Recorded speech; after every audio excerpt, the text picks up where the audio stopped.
Thank you all very much for being here today, and I appreciate the press. I appreciate your indulgence in scooting us back 30 minutes. Just in the way of explanation, I was in my airplane with very low ceilings in Hobbs, fighting weather all the way up here, and on takeoff row, and the only time in 50 years of flying that I actually had to abort, I had an alternator failure just at liftoff, and so I had to try to figure out how to get the thing stopped before running off the end of the runway. I've been in the weather before without an alternator, and I was not wanting to do that again. And it's so a very nerve-wracking thing. So we jumped in the car. Senator Gallegos got us up here pretty well on time. So thanks to him. Again, we're here for maybe the most important issue of our lifetime. The issue is one person above the law. I think we're here with the demonstration that no one is above the law. But I want to recognize our other speakers first. We've got John Rockwell. He is the chair of the Bernalillo County Party and just a tenacious fighter for freedom and liberty. He's going to speak.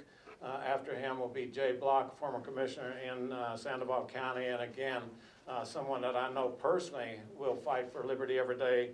Senator Gallegos, again, you know him well. Then I'll take and speak after those three. So, John Rockwell, thanks for your leadership here in Bernalillo County, and step forward. So following the law is a very important thing, and we don't find much of that in our current government, in our governor or in our mayor, either one. So we've got plenty of law-abiding citizens that would like to protect themselves, protect their family. Our governor's saying no. It's just fine to have folks living on the streets, just fine to be a sanctuary city, invite everybody to come here, particularly the drug gangs. We've had about enough of this kind of government. We've got to have a new government soon. Yes. All right.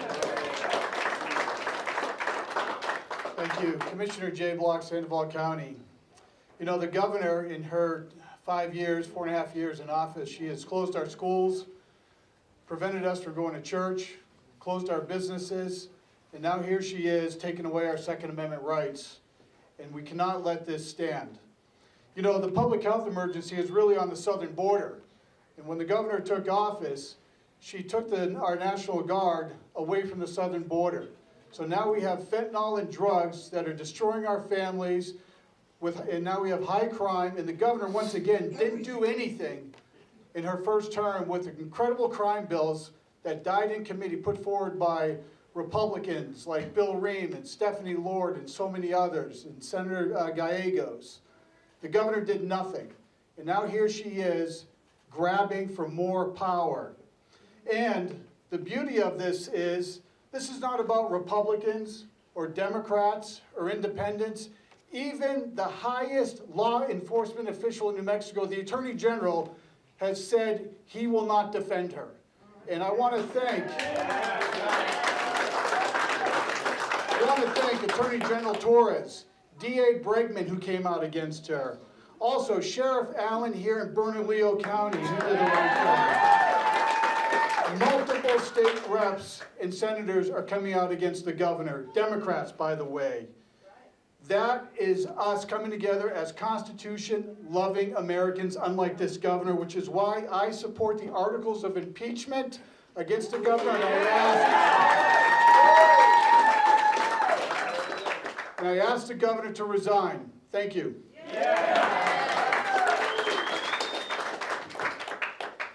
Thank you, John. I also want to thank you for being here. I was with Congressman Pierce, or Chairman Pierce, on the way up here.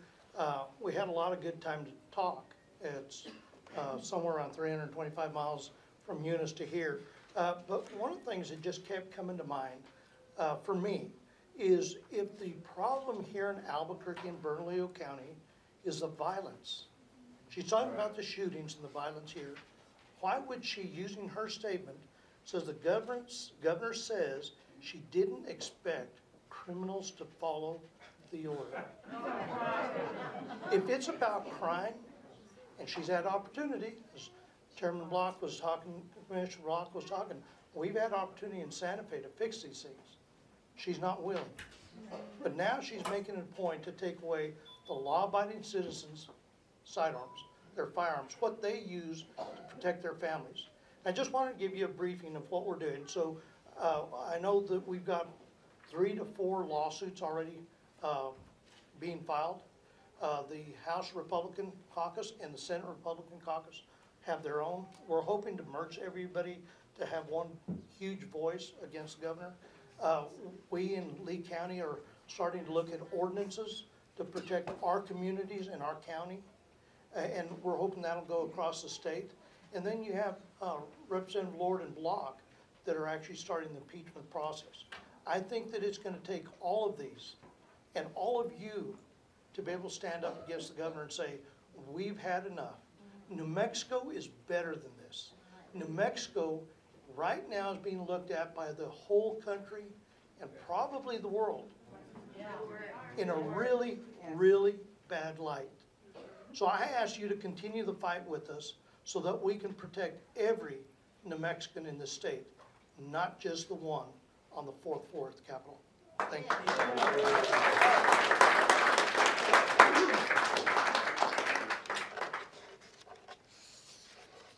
The Republican Party of New Mexico will drop tomorrow the lawsuit against the governor. Somebody has to be a voice for the people, and we will do that. Now, our lawyer has said there will be many people going after the shiny object. That is the Second Amendment. He said that's going to get overturned immediately. But he said the bigger problem is her mandate that she claims gives her the right to violate the Constitution. I don't want anybody to move, but I want to see if we can run that video over here. It's 25 seconds. Everything is a public health Turn it issue. up. Gun violence is a public health issue. Poverty is a public health issue. Environmental consequences from energy is a public health issue. All of these disenfranchised populations, all of the equity barriers are all public health issues. And when we address those, our economy is better, our families are stronger, our risks are fewer. Do you hear what she's saying? That gun violence is a health problem, and she has now invoked an executive order based on a public health order. But she also says environmental consequences. She should be able to shut down oil and gas production. At that point, teachers in this state take a 50% pay cut because oil and gas provides 50% of the tax base for this state, and she has no way to replace it. She also says that she can take your paycheck. She can take your savings account in order to have equity in our financial status. Is that the country we want to live in? No. I will tell you no. I have traveled in totalitarian countries. I've traveled in Russia. I've traveled in China. I gave a speech to the parliament in Belarus where they were trying to get loose from totalitarianism and move toward freedom. And I will tell you, having seen totalitarian up close, this action by the governor speaks of totalitarianism right here in this country and in this state, and we will not stand for it. The governor says she has the right to disobey the Constitution, that it doesn't apply in all circumstances. I would beg to disagree with her. A Constitution is merely a contract. This contract of the Constitution our founding fathers set up as a contract between the people and the government. Always in a contract, the lesser party is protected and the more powerful party has its rights limited. In every contract, the wealthy, the strong, the powerful never need a contract. If you want to build a house, you're going to get a contract with the person going to build it. You're the lesser party. He doesn't need the contract. You need when he puts in bad things. So our Constitution was set up to protect our rights. The First Amendment is this right that we're expressing right here, the right to assemble without being impeded by the government. If she can stop the gun rights, she can stop us from gathering. That same First Amendment is your right of the press to be able to speak plainly to the people. If she can take away the gun rights, she can take away the power of the press. If she can take away that, she can take away the power of our ability to worship the way that we want to. The Constitution limits the power of the federal government. It limits her power. And she says plainly over and over that there are exceptions to the Constitution. I'm sorry, the exceptions have to be written into contracts. They can't be just thrown in there by some governor that wants to prove her power to the entire world. I'm sorry, but I'm standing four square with a group that wants to impeach her. She should be out of office right now. we can't just say the governor. She could not have done what she did without 2 signatures. The Secretary of Health was required to sign a signature. Let me tell you a little bit about Patrick Allen's background. He was just until January of this year the Secretary of Health in Oregon. The incoming Democrat governor said she was going to fire him because he didn't provide adequate health services to Oregon. He resigned, and we got him here. Why do we need somebody that was going to get fired in Oregon to come down here and sign executive orders that violate the Constitution? I call on the Secretary of Health to resign or be removed by the legislature. Get him out of here.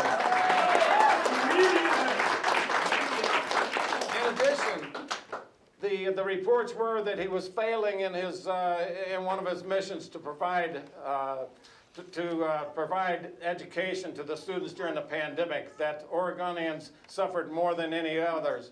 We already have the 51st state in education in the entire nation, even behind the District of Columbia, and she brings in somebody to help make it worse. I don't think that we need Patrick Allen in the state. Send him back to Oregon, find a New Mexican to run the health here. Our lawsuit doesn't just deal with, again, the guns. It's going to deal with her ability to use these health orders and executive orders. Our lawyer has said it is a very difficult case to win.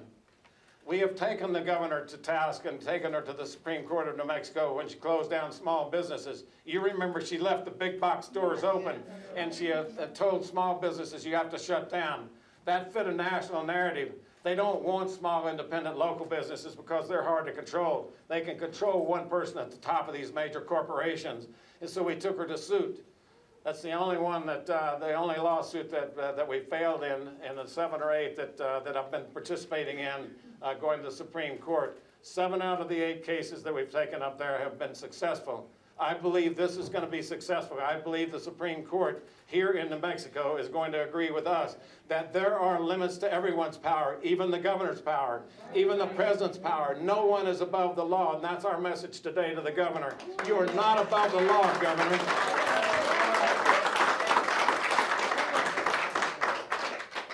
But we also have a message that people are coming together. I just got a report from our booth, our fair booth out at the state fairgrounds, and they said people are clustering. They don't care what registration, they don't care what nationality, they don't care what religion. They're there to protect freedom. They're there to sign up, to volunteer, to be something, to take a part, to defend the freedoms and liberty that we were guaranteed when we were born in this country. So this is not about Republicans. We will take the lead because we're called to take the lead.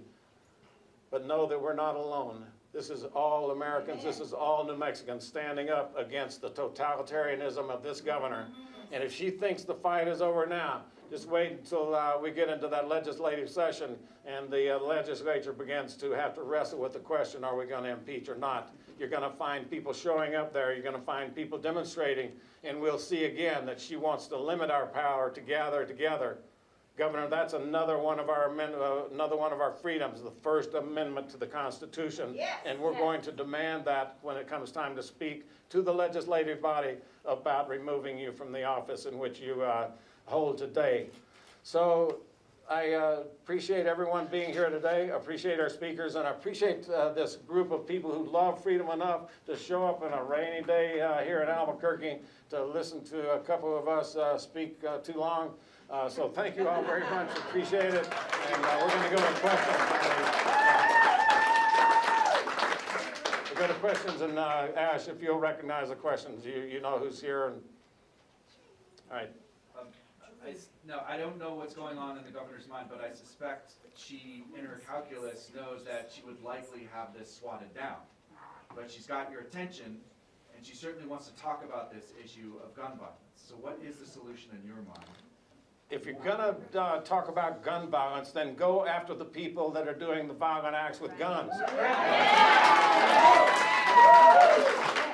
If you took every single murder in the last 10 years in Albuquerque, I'll bet less than 10%, less than 1% are concealed carry. Most of the people shooting folks are brandishing weapons openly.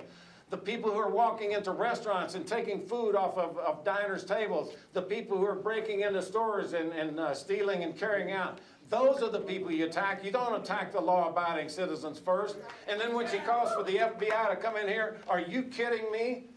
You tell the police that they can't do the job. You want to defund the police. You say you're going to redesign the task that they're up against.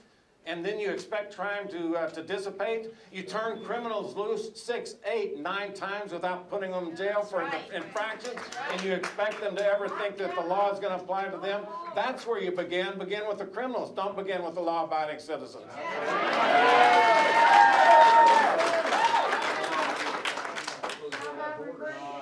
APD and Mayor Keller today called for a special session to address crime and gun. Do you think, would that be something you support, and do you think it could be a productive special session?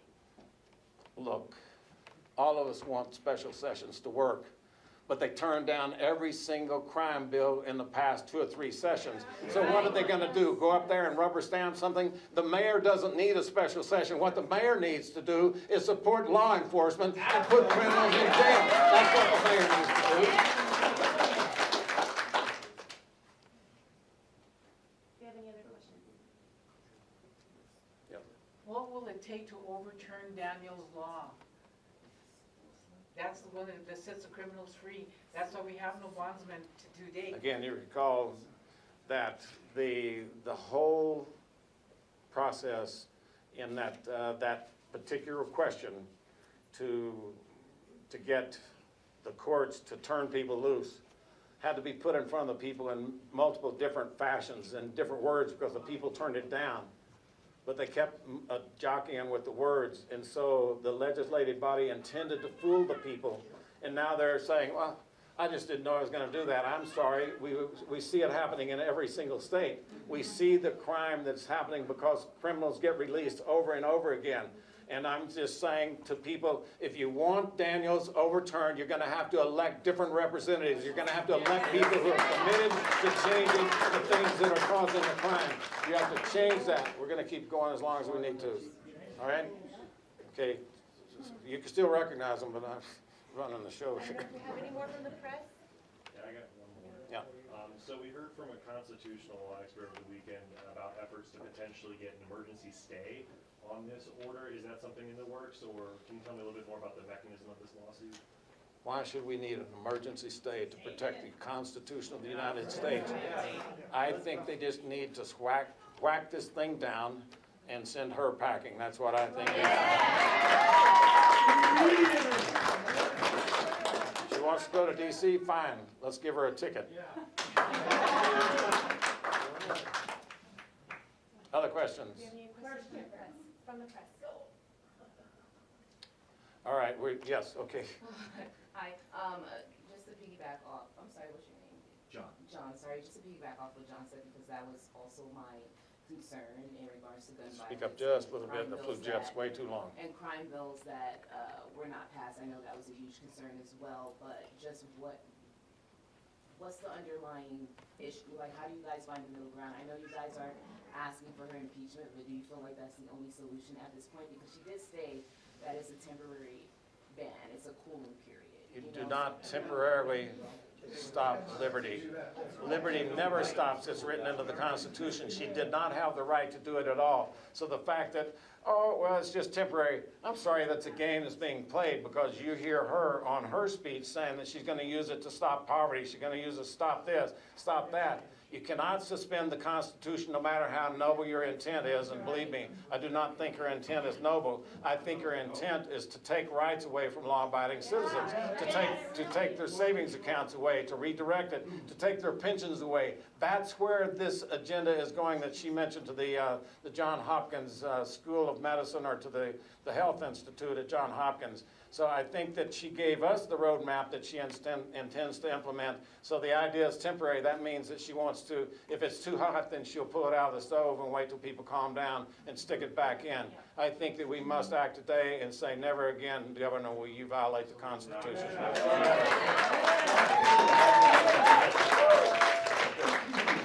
Just a second. Let her. I'm sorry, can you hear me? Just to carry on with what you're saying, because I know a couple years ago when the public health emergency order happened with COVID.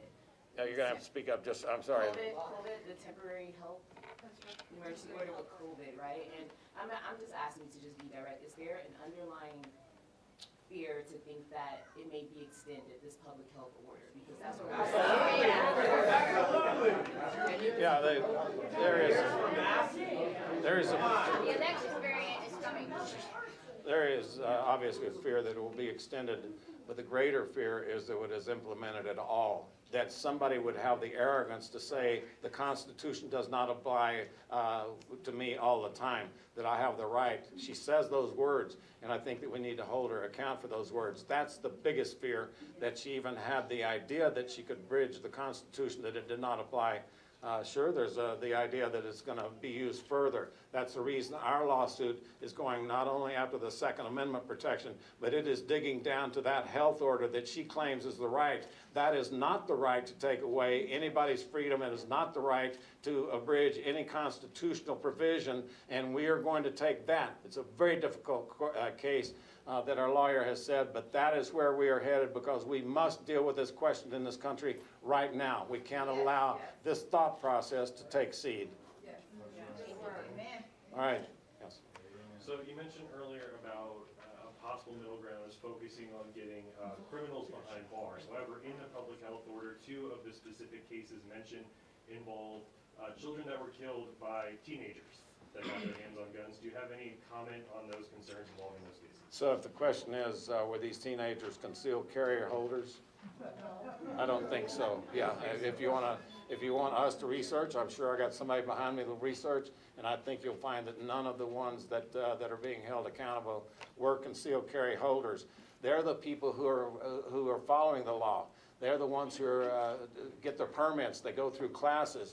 The criminals don't care. They're not going to follow the law. And then, as Senator Gallego said she doesn't expect the criminals to follow this anyway. Why the heck do you take away liberties when you know that it's not going to affect the people who are doing the killing?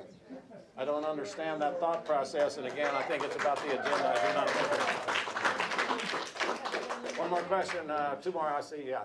The governor stated on social media when she was questioned about the order that open carry and concealed carry is within her jurisdiction because they're state laws.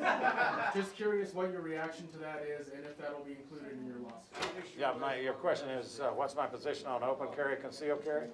Just your reaction to the governor saying that those laws are within her jurisdiction because they're state laws, and if you're going to be looking at Now, that in the lawsuit. the U.S. Constitution and the Mexico Constitution protect those rights, and we're going to insist that those rights be protected. Yes. Is there one more question? All right, one more question. I'm sorry, I'm overruling Ash, and I have to deal with her later. But if you all have any questions, you need to go ahead and ask them, or I'm going to have to What defer. about the weaponization of the state police? do we Is have- there anything Just being from the done? press. Yeah, Do you have any more questions from the press? and we have a social media request here. Yes. One of the signatures that we didn't talk about is our Secretary of State signing off on this unconstitutional order. Are we gonna go after her? Because she needs to be held responsible as well. Yes. In a situation like this, the more targets mean the less effective the effort, because the public needs to know exactly what the targets are. And so there may be a time to deal with that, but right now, we have a far greater urgency to deal with, and we're going to deal with that urgency first, and that's the governor feeling like she does not have to obey the Constitution at all times. The Constitution doesn't take a nap. It doesn't go to sleep at night. It is here to protect the people, the weaker party in that contract between government and people. And everything written in there is designed to protect the rights of the people. If you go to the 10th Amendment, they were afraid that the other amendments would not be clear enough. So in the 10th Amendment, they say everything not given to the government is reserved to the states and the people which apply. And so understand that our founding fathers were afraid of exactly what's happening here. They just didn't think it was going to be the governor of New Mexico doing it. Yeah, you never can imagine what anomalies are laying out there, but we're here to stand our ground, because we are just as passionate, we as New Mexicans are just as passionate about our freedom as the founding fathers were when they came here and created this country. They came to get away from the kings in Europe, the kings who could tell you what job you're going to have, what education you're going to have, what level in society you could be, who you would marry. Everything, the kings could tell you everything. People said, we just want to breathe. We want to be free. We want to come here here. We want to join a different church than the Church of England or the Church of the state. And they came here and founded the most magnificent country in human history, and we are not going to let the governor of New Mexico stand in the way of that magnificence. We will contest this to the very end. God bless you all. Thank you very much. Appreciate you coming out.